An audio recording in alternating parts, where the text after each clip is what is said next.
So in this lecture we are going to understand what is transform property. So in the table we can see there are number of properties. Basically अगर हम बात करते हैं यहाँ पर translate property है and there are three versions of translate. Like we can pass two parameters if we writing only translate. If writing one parameters with x translate x, so it will be treated as x parameter. We can use translate y property. So similarly if you passing a one parameter तो वो y का consider होगा. Then scale property है हमारे पास, scale फिर scale x scale Y, उसी तरह से ये कुछ काम करता हूँ. ऑलरेडी डिस्क्रिप्शन लिखा हुआ है बट इसको मैं एग्जीक्यूट करके दिखाऊंगा. Then we have a rotate, then rotate X rotate Y. तो एक सिंपली थर्ड प्रॉपर्टी हमारे पास रोटेट है, ऑब्वियसली ट्रांसफॉर्म की ही वैल्यू है. एंड देन हम स्क्यू प्रॉपर्टी यूज़ करते हैं जो 2D ट्रांजिशन के लिए हम यूज़ करते हैं. ठीक है, तो 2D के लिए हम स्क्यू यूज़ करते हैं, 3D के लिए हम रोटेट वापर प्रॉपर्टी यूज़ करते हैं. फाइन, तो हम स्टार्ट करते हैं. सबसे पहले मैं इसके लिए एक दो इमेजेस ऐड कर देता हूँ. ठीक है, तो ये हमारा ट्रांजिशन के कुछ वैल्यूज़ थे टाइमिंग फंक्शन के लिए, तो इसको मैं डोंट सेव कर देता हूँ. फाइन, यहाँ पे मैं आता हूँ right click. So we have number of files we have created 16. अगर हम दो CSS फाइल को छोड़ दें तो 14 फाइल्स हमने क्रिएट की हैं. सो यहाँ पे हमारी 15 नंबर की फाइल आएंगी, दैट इज़ ट्रांसफॉर्म. इसके पहले आपने ट्रांसफॉर्म ये वर्ड सुना होगा, बट वो टेक्स्ट ट्रांसफॉर्म था जिसमें हम upper case lower case properties use करते थे. ओपन करेंगे इसको सबलाइन में एंड सिंपली HTML लिखेंगे एंड आई वांट 3 इमेजेस. मैं चाहता हूँ यहाँ पे 3 इमेजेस आए. सो IMG SRC और मेरे पास एक इमेज है. इफ़ यू नोटिस हमारे पास एक डेस्कटॉप पर इमेज है और हम जहाँ पर हैं CSS ऑल फाइल, उसके एक फोल्डर पीछे अगर हम जाते हैं तो वहाँ पर हमें हवा महल की इमेज मिलती है. तो डॉट डॉट लिखेंगे. So we can go to the desktop and वहाँ पर है हवा डॉट, शायद PNG हो, और मैं इसको एक बार चेक कर लेता हूँ क्या ये वर्क करता है. सो ओपन करेंगे इसको गूगल क्रोम में. ठीक है, so we can see this Hawa Mahal image, और मैं इसको थोड़ा छोटा वगैरह कर देता हूँ. तो मैं यहाँ पे एक काम करता हूँ, पहले आपको लिख कर देता हूँ, ये कॉपी कर लेते हैं. सो 3 इमेजेस मैंने यहाँ पे फिट कर लिए, और क्योंकि मुझे अभी तीनों इमेज का विड्थ हाइट सेट करना है तो मैं सब लाइन में एक साथ 3 जगह पे भी लिख सकता हूँ. देखिए मैं यहाँ पे क्लिक करता हूँ, फिर कंट्रोल दबा के रखता हूँ, यहाँ पर क्लिक करते हैं, कंट्रोल दबा कर रखा हुआ है, छोड़ा नहीं है, फिर से क्लिक करता हूँ. इस तरह से जहाँ पर भी आप क्लिक करोगे वहाँ पर आप एट ए टाइम लिख सकते हो. ठीक है, जैसे मुझे यहाँ पे देना है width property, I will give 300 and मैं यहाँ पे देता हूँ height which is equal to double code में 150 पिक्सल. ठीक है, सो डन एंड सेव करते हैं. यहाँ पे आउटपुट चेक करते हैं तो आप देखोगे 3 इमेज यहाँ पे आ गए, और मैं चाहता हूँ तीनों इमेजेस में कुछ लेफ्ट राइट कुछ मार्जिन हो. तो ठीक है फाइन, मैं स्टाइल में आ जाता हूँ और मैं यहाँ पे लिखूँगा IMG.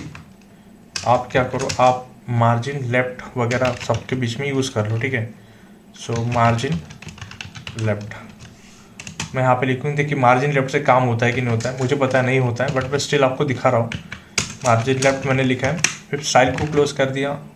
आप देखोगे काम थोड़ा बहुत हो गया, बट आप देखोगे आपके यहाँ पे कंटेंट वंटेंट होंगे तो क्या हो जाएगा, उससे क्या हो जाएगा कि यहाँ पे बहुत सारी डेटा आपका शफल हो सकता है. तो उस केस में मैं हमेशा आपको सजेस्ट करूँगा कि आप पैडिंग वगैरह ऑप्शन यूज़ करो, जो बेटर ऑप्शन है.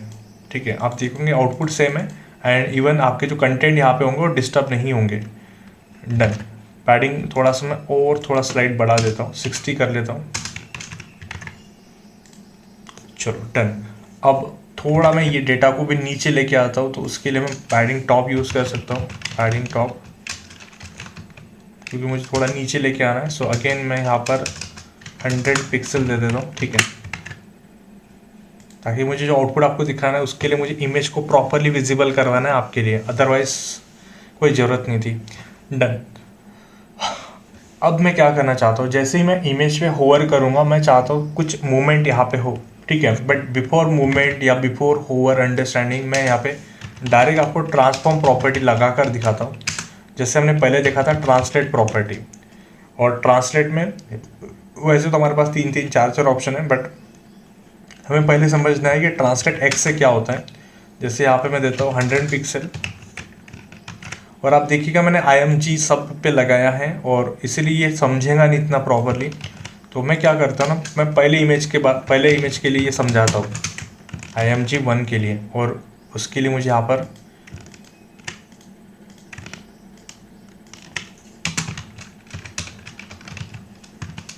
कुछ ID वगैरह यूज़ करना पड़ेगा। मैं इसके लिए ID2 रख देता हूँ, इसके लिए image3 रख देता हूँ, और क्योंकि ID है तो मुझे यहाँ पर प्रीफिक्स #IMG1 करना पड़ेगा। और आप देखिएगा यहाँ पे जो मैं ट्रांसलेट प्रॉपर्टी यूज़ कर रहा हूँ, ये यूज़ कर रहा हूँ मैं image1 के लिए।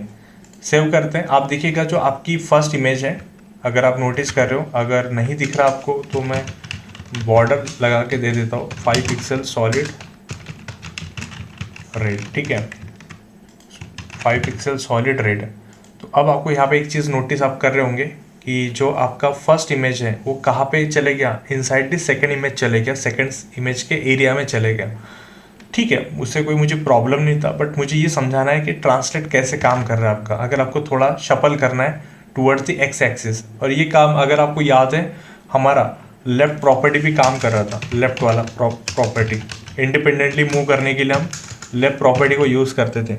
वहाँ पे शर्त क्या थी, वहाँ पे शर्त ये थी कि आपको पोजीशन इक्वल टू क्या यूज़ करना पड़ता था, रिलेटिव, बिकॉज बाय डिफॉल्ट क्या रहता है, स्टैटिक रहता है, एंड जो आपको अलाउ नहीं करता है कि आप उसको इंडिपेंडेंटली मूव करो। ठीक है, तो आपने वहाँ पे रिलेटिव यूज़ किया था, and then you can use that left property. But आप देखो अभी आपको पोजीशन भी सेट नहीं करना है, कुछ नहीं करना है, आपका डायरेक्ट ट्रांसलेट एक्स क्या कर लेता है, इंडिपेंडेंटली मूव करवा देता है। उसी तरह से अगर मैं यहाँ पे y लिखता हूँ, ठीक है, ज़रूरी नहीं कैपिटल लिखना है, वो ऐसे ही मैं लिख रहा हूँ, ठीक है, आप y लिखो ऐसा, आप देखोगे ये नीचे की तरफ आ गया इंडिपेंडेंटली। ठीक है, तो अगर आपके यहाँ पे नीचे कोई कंटेंट भी होता, जैसे मैं लिख ही देता हूँ यहाँ पर एक सिंपल पैराग्राफ लिख देता हूँ, ठीक है, तो आपका पैराग्राफ मूव नहीं होता, पैराग्राफ वहीं पे होता, बट वो जो पैराग्राफ है उसके ऊपर आपका क्या आ जाएगा, ये एक इमेज आ जाएगा। ठीक है, ये इमेज आप देख रहे हो, इमेज ऊपर है, टेक्स्ट पिच चलेगा इस तरह से।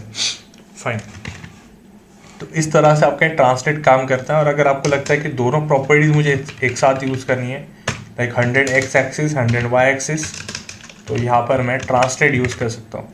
ठीक, तो सर इसका प्रैक्टिकल हमें यूज़ कब पड़ेगा, कहाँ पे पड़ेगा। ठीक है, तो ये मैं अभी बताता हूँ। उसके लिए मैं काम करता हूँ, इस बॉर्डर को रिमूव कर देता हूँ, थोड़ा सा अजीब लग रहा है। ठीक है, एंड ये ट्रांसलेट तो मैंने यहाँ पे यूज़ किया है।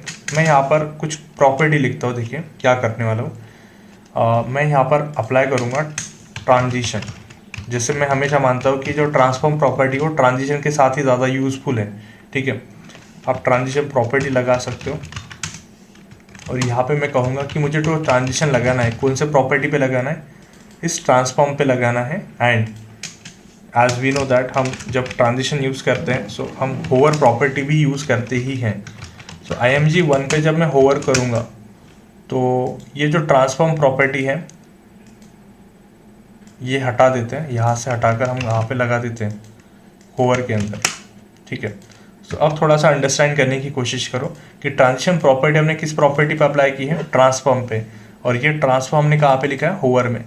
तो ये जो 100 बाय 100 पिक्सल का जो मूवमेंट है ये कब होगा, आप देखोगे जब मैं माउस को यहाँ पे होवर करूँगा। बट प्रॉब्लम ये है कि ये एकदम डायरेक्ट हो रहा है, बिकॉज हमने यहाँ पे कोई भी ड्यूरेशन नहीं दिया है।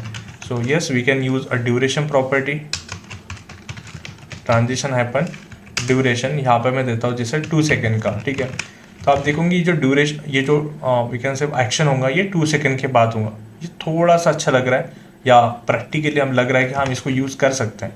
हाँ, वो बात अलग है कि 100 नहीं करोगे आप मेयरली 10 पिक्सल करोगे, कॉमा 10 पिक्सल। ठीक है, कुछ इस तरह से। और आप चाहो तो ये सब पे भी अप्लाई कर सकते थे। जैसे मैं यहाँ पे ये जो IMG है यहाँ पे IMG कर देता हूँ, और यहाँ पर भी मैं क्या कर देता हूँ, IMG कोलन होवर कर देता हूँ। तो अब ये जो चीज़ है आपके तीनों इमेज के लिए क्या होंगी, एप्लीकेबल हो जाएंगी। तो होपफुली आपको ये समझ में आ रहा है। और ये जो प्रॉपर्टीज़ है ये भी कट करके मैं यहाँ पे रख देता हूँ। तो हम बेसिकली क्या कर रहे हैं, तीनों इमेज के लिए चीज़ें करके देख रहे हैं।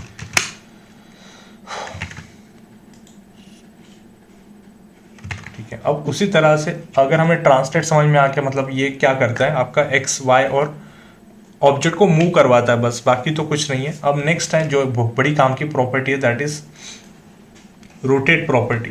कौन सी? रोटेट। हमें यहाँ पे कोई चेंज नहीं करना है, हमें यहाँ पे आना है और ट्रांसफॉर्म के सामने मुझे लिखना है रोटेट।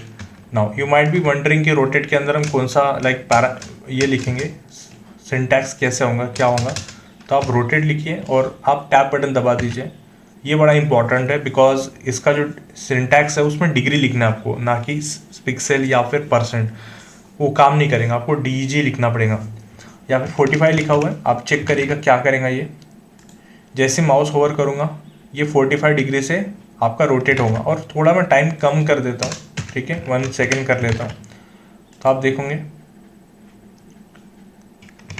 इस तरह से। जस्ट इमेजिन अगर हमारे पास ये चीज़ नहीं होती, मैं इसको कंट्रोल शिफ्ट बैक स्लैश, अगर मैं ट्रांसफॉर्म पे अगर ट्रांजिशन नहीं अप्लाई करता तो ये बाय डिफ़ॉल्ट क्या होते हैं। अच्छा एक मिनट, और ये चीज़ अगर मैं डायरेक्ट यहाँ पे लिख देता सपोज ट्रांसफॉर्म प्रॉपर्टी, तो क्या होता। तो आप देखोगे बाय डिफ़ॉल्ट ही क्या होते हैं आपके इस तरह से विजिबल होते हैं रोटेट फॉर्मेट में। मैं नहीं मानता हूँ कि ये चीज़ हम इस तरह से कभी डिस्प्ले करवाएंगे हमारे वेब पेज में। हाँ, माउस होवर के बाद हम माइट भी कर सकते हैं, बट अगर आपको लगता है कि नहीं बाय डिफ़ॉल्ट ही दिखाने, तो आप बाय डिफ़ॉल्ट ही IMG के लिए क्या यूज़ कर लोगे, ट्रांसफॉर्म रोटेट। बट अगर आपको होवर पे दिखाना है तो आप होवर पे लेके जाइए, एंड ट्रांजिशन के साथ दिखाना था ट्रांजिशन के साथ उसको यूज़ करिए।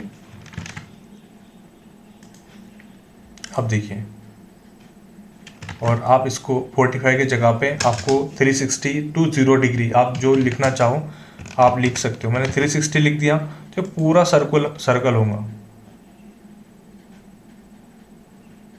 ठीक है। आप टाइमिंग और भी कम करोगे तो और भी बढ़िया लगेगा, ठीक है। जैसे 0.3 सेकेंड,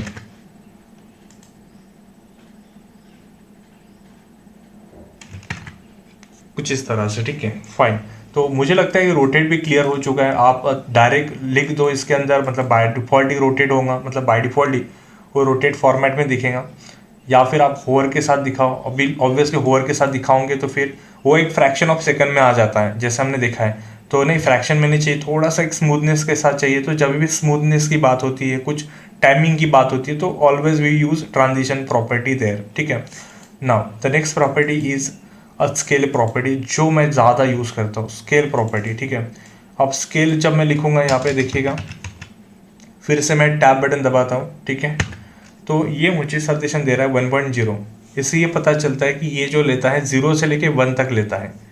0 से लेके 1 तक नहीं, एक्चुअली 1.0 से लेके फिर आगे आप पॉइंट में इसकी वैल्यू दे सकते हो। जैसे मैं अगर 1.0 करता हूँ तो देखिए कोई फ़र्क नहीं पड़ेगा। सो बेसिकली ये क्या है, इसका जो विड्थ है, अब हम इसका विड्थ कितना दिए हैं अगर आपको पता है, हमने इसका विड्थ दिया है 300, 150, 150। अब आपने ये देखिए ये कोड ऐसा लिखा हुआ है 3 बार। आप इसको शॉर्टकट भी कर सकते थे, आप यहीं पे क्या कर सकते थे, विड्थ इक्वल टू 300 लिख सकते थे और हाइट भी यहीं पे लिख सकते थे। हम बोल सकते हैं हमने थोड़ा सा नॉन एफिशिएंट कोड किया, बट ठीक है, वट एवर। हम ये समझते हैं कि इसका जो विड्थ और हाइट है 300 इंटू 150 है। 300 is a width, 150 is a height. तो इसको मल्टीप्लाई करो 1.0 से, तो 300 को जब हम मल्टीप्लाई करेंगे 1.0 से तो 300 आएगा, हाइट भी कितना आएगा, 150 आएगा। बट जस्ट इमेजिन अगर मैं यहाँ पे 2 कर देता हूँ, 2.0, तो 2 को मल्टीप्लाई करो विड्थ से तो ये बन जाएगा 600, और हाइट को अगर मल्टीप्लाई करेंगे तो ये बन जाएगा 300। तो अब जो नई विड्थ होंगी माउस होवर करने के बाद वो कितनी होंगी, 600 बाय 300।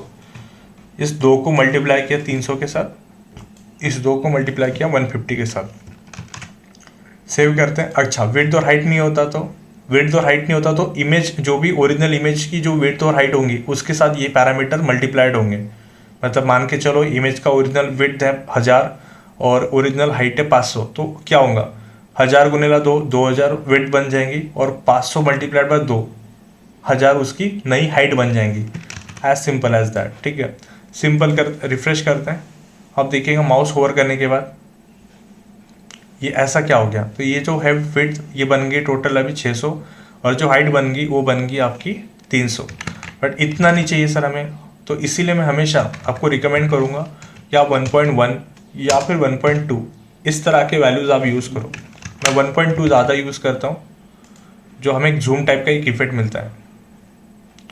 और मैं आपको ये भी सजेशन दूंगा कि आप इसके साथ क्या कर सकते हो, बॉर्डर हाइपन रेडियस यूज़ कर सकते हो, लाइक 30 और 20 पिक्सल, और तो ये थोड़ा राउंडेड भी बन जाएगा। क्या ये काम करेगा बॉर्डर रेडियस के लिए?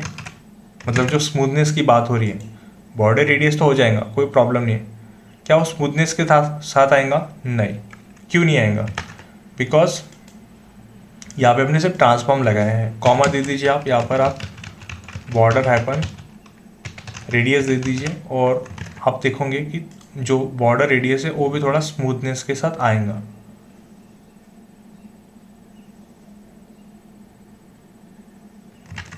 ठीक है, फाइन।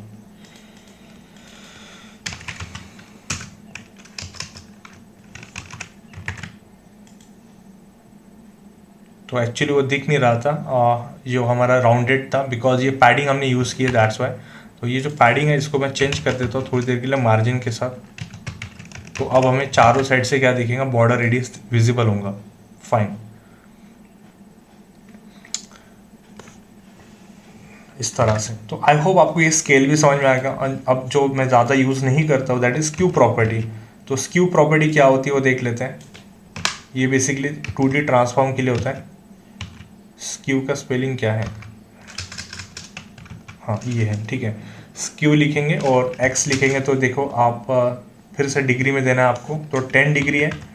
तो देख लेते हैं, ये थोड़ा 2D ट्रांसफॉर्म हो जाता है। ये देखिए थोड़ा सा तिरछा हो जाता है, ठीक है। तो मैं थोड़ा ज़्यादा देता हूँ तो आपको और भी प्रॉपरली समझ में आ जाएगा। मैं 100 कर देता हूँ।